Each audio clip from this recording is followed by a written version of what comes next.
Hello, precious humans. I am Jamie Dawn, your evolutionary revolutionary astrologer, bringing you your celestial wisdom for the week of December 19th. And I'm carrying it all the way through the 28th because just some pins on the map.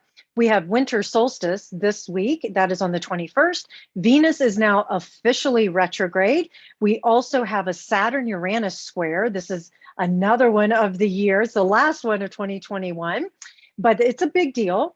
And we've got Mars now going to make a trine to Chiron, which will station direct, as well as another Venus and Pluto canoodling that happened on the 11th. Now we're going to have it again Christmas evening into the 26th. And then we have Jupiter re-entering Pisces. That happens on the 28th. So what does this all mean? Because as I like to say, astrology is like another language. And so I'm going to try and put this into some layman's terms for us. Let's start with the winter solstice. We know that those who are studying cycles and seasons and things like that, that our winter solstice is a chance for, in the Northern Hemisphere, it's the darkest night of the year.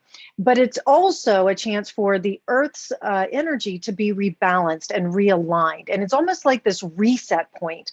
And the thing I like so much about it is that when we're looking at it from the darkest night of the year, that we have a chance to go internal. We have a chance to work with the dark, which is really the feminine. It's really the unknown or the encompassing. And what we find that in the darkness, there's a lot of yielding that happens. And when we yield to a situation, we can then encompass it and transform it, because we can shine a light on it. And very often what happens in the dark is that little cracks start to appear. And as Rumi says, the crack is where the light can enter. And we are all made of light and dark, light and shadow, feminine, masculine. So here we have a chance on the 21st to allow ourselves to maybe take a moment, maybe you take the whole day and you go internal and you start to honor, shine the light on the resilience that is inside of you, the accomplishments that you've made for this year, the fortitude. We've all been through hell and back in some way, shape, or form in the last year, couple years.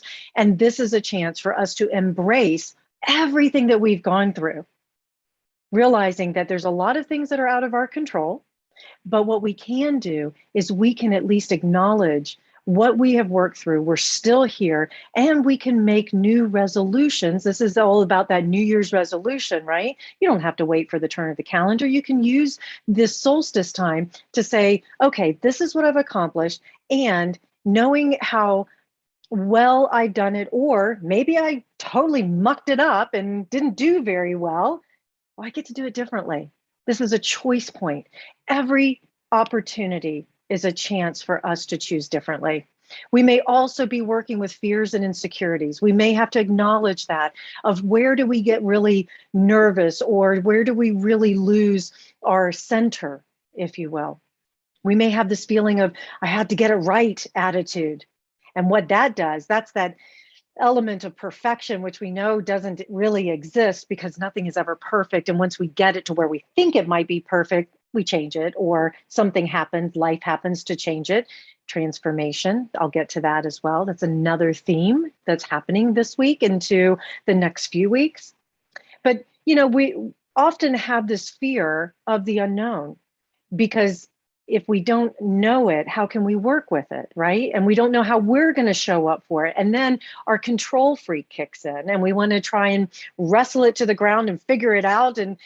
And really, we're being asked to stay present in the moment. This is a time where we can boost our endurance to stay the course, and we can find new motivation. It may not happen on the solstice, but what we can do is going back, like I say, and reviewing all these lessons that we've learned, and honoring the resilience and honoring the things that we did really well, and re-energizing those, and the lessons that we learned of the things we didn't do very well, making a different choice to do it differently next time, creating new habits.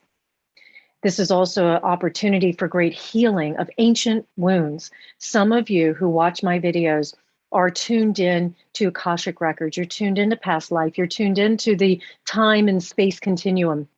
And you understand that there are wounding that has happened and occurred for us as human beings over centuries that still need to be healed. And so this is a time where maybe ceremony kicks in for us to offer great healing, maybe for Mother Earth. We're working with the Earth sign Capricorn. Remember, we're made of earth and stars. So what we're offering healing for Mother Earth, we can offer for ourselves as well, or for others. Venus is now officially retrograde. So here we are. We're looking at relationships and finances and what we value, and we're really internalizing quite a bit. And I'm imagine there's a lot of deep transformation happening so that we can achieve a greater awareness and we can be empowered.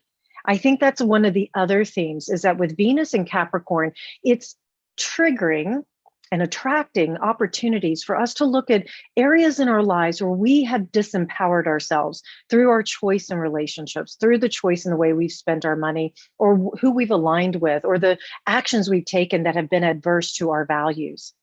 And so we're learning to surrender to what is and allowing ourselves to show up in a different way. Venus is canoodling with Pluto again this week, as I mentioned, on Christmas night into the next day on the 26th. And so all this energy continues to build. Remember, we just had a full moon in Gemini. So we probably, hopefully, released some ideas that we may have had around feeling like we couldn't make a choice, or maybe there was a belief system that we held on to that now we have opened ourselves up. Maybe there's a relationship that we had to let go of, or we had to have a conversation with. Maybe there's some documents that needed to be signed to move out of one thing and into another. All of this is transformational. And with Venus here sitting next to Pluto, Pluto is our planet of transformation, of power. It's also the planet that forces things. And the shadow side is abuse, illness, neglect. It's that dark, dark place. But again, I'm going to remind us that we can shine a light in the darkness, and what we don't know can come to the surface so that we can respond to it. And that's the responsibility. And I would imagine that with the Saturn Uranus square that's happening just before Christmas on the 23rd, 24th, that there could be this push and pull kind of feeling. Our nerves could be on edge. We may feel like our nerves are standing on the outside of our skin, depending on, what's happening in the world. Let's just say you sit at home and do nothing. You may still feel what's happening in the collective. People are nervous about what's next. Also wanting to express our individual selves with Uranus here, and Saturn says, but hold on, there's rules that you need to play by.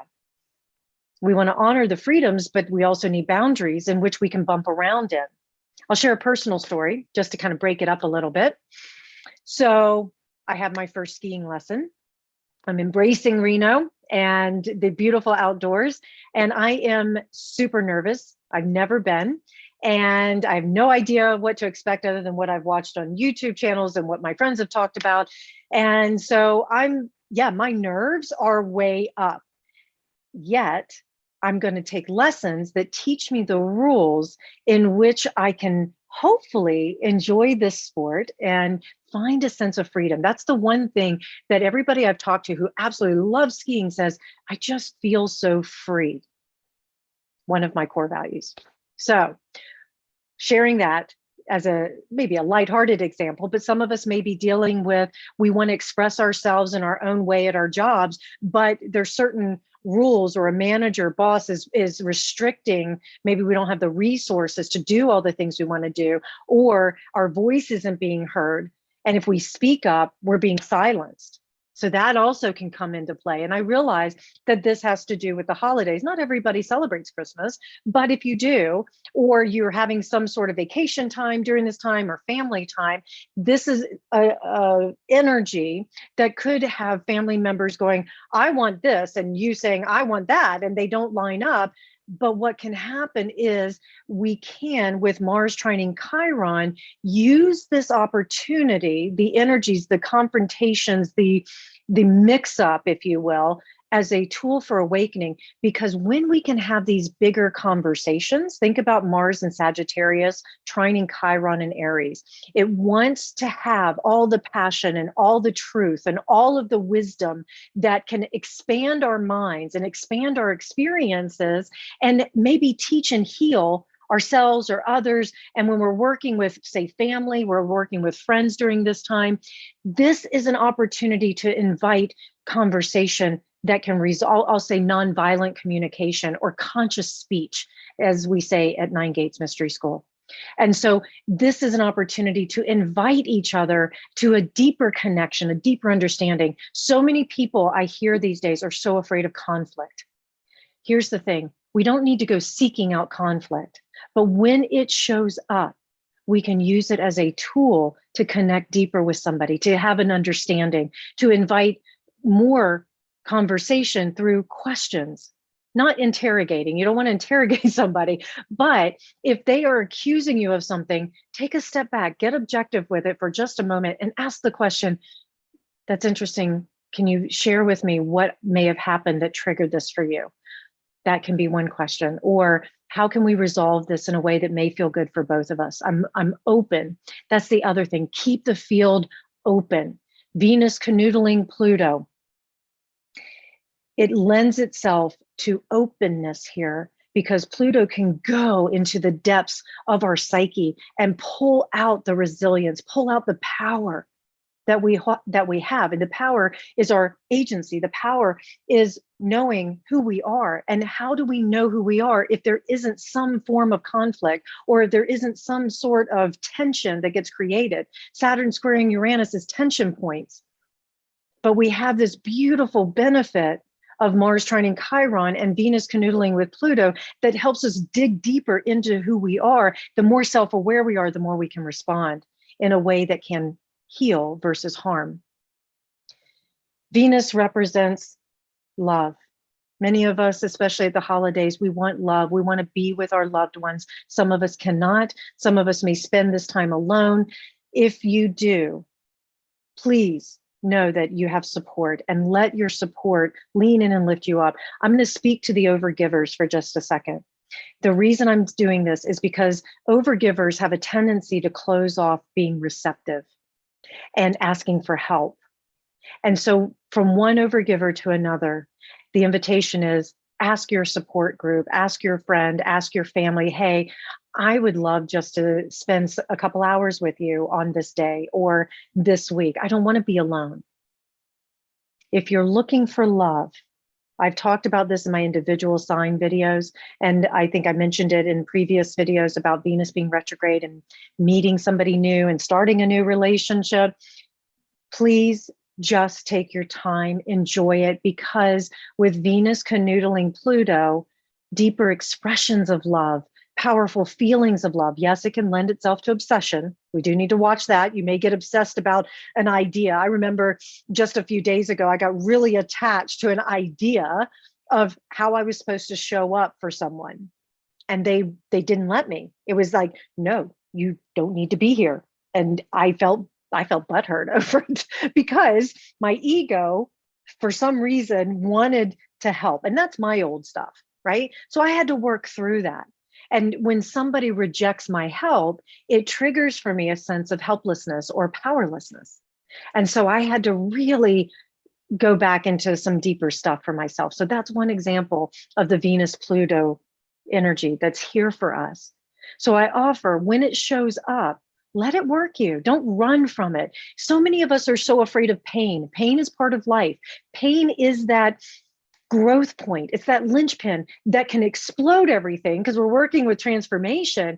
But sometimes you have to take the game board, throw the pieces up in the air and let them land. And somehow it can turn out better than we ever imagined. And with Pluto involved, we are being forced to surrender. So there may be some hard truths that come up when it comes to our relationships or finances or the things that we value that we have to surrender to. We can't make another person love us. We can't make another person want us. So that's what we're working with. But what we can do is make a choice for self-love. We can make a choice to give to ourselves in a way that we wouldn't give to anybody else. And then we can love and we can give to another because we've given it to ourselves. We have direct experience. And then, as I mentioned, the overgivers, be open to receive. Okay? Don't take the joy that you give others when you're giving away from them when they want to give to you. Be mindful of where you're giving your power away as well. There's another piece of this that may show up in the next couple of days and even week, and that is you may have been giving your power away to, credit card debt. Maybe you gave your power away to a manager. Maybe you gave your power away to a lover. Maybe you gave your power away to a friend, whatever it might be. There are things that are going to be triggering us to look at where we have given our power away, and we have to reset it. The beauty of the solstice, it's a great time to reset things. Jupiter entering Pisces. I'm very excited about this. One, because in my natal chart, I have Jupiter in Pisces. So the return feels good to me. Notice what happened, the theme back in May 13th, Jupiter entered Pisces, stayed until July, and then it retrograded back into Aquarius, where it's been until now. Jupiter, planet of good fortune, faith, hope, love in the expansive sense, in the spiritual sense. It's abundant. Yes, it's over extravagant too. Things can get blown up in a big way with Jupiter here. But when we're working with Pisces, the invitation is that we have greater compassion. Now, there is a tendency as well to have bigger illusions that get created because we're working with Pisces and Jupiter's making its move closer to Neptune. We'll talk about that as it starts to reshape itself. But for now, if you want to benefit from the Jupiter in Pisces, look at it from the compassion standpoint, look at it from the spiritual standpoint, look at it also as an opportunity to be generous. And so we can be overly generous, overly giving during this time. If we look at it from a place of non-attachment, meaning there's no expectations around it, and we give simply because we want to, because we can, there's reward, there's fulfillment. I would say that a lot of the water and earth signs are going to benefit quite a bit here. So if you have a dominant water earth chart, this is a beautiful opportunity for you to really shine and for you to have the benefits. Jupiter is a protector. It is the guardian angel, if you will. And so if you are feeling like your faith is wavering on a particular subject matter, on something that you've been wanting for a long time and it just hasn't happened, tap into Jupiter, do a meditation, a prayer, whatever it may be, with the Jupiterian energy and in Pisces, and allow yourself to re-energize your faith in knowing the universe has your back. There's great benefits. I would even say many of you who are waiting on some good news, it may not happen right on the 28th, but it could. Just stay tuned. More will come. And if nothing else, the good news may be more internal because of Venus retrograde. We'll see. I want to hear how it goes. In the meantime, just know that I'm here to support you however I can. Thank you for watching these videos. Thank you for those of you who support me. Please like, subscribe, share, comment, and just know that I'm here however I can be of service to you. That's my Jupiter in Pisces. I am on the path of service. And I'm even going to share this. If you're still watching this video to the end, you get to know what my word of the year is. Many of you know that I choose a word every year. 2022, my word is devotion. We'll see how that one shows up for me. So perfect Jupiter and Pisces energy. All right. I hope you guys have such a great week. Please come find me at jamiedawn.com. I really look forward to connecting with you. Have a great Christmas if you celebrate it. All right, everybody, take care.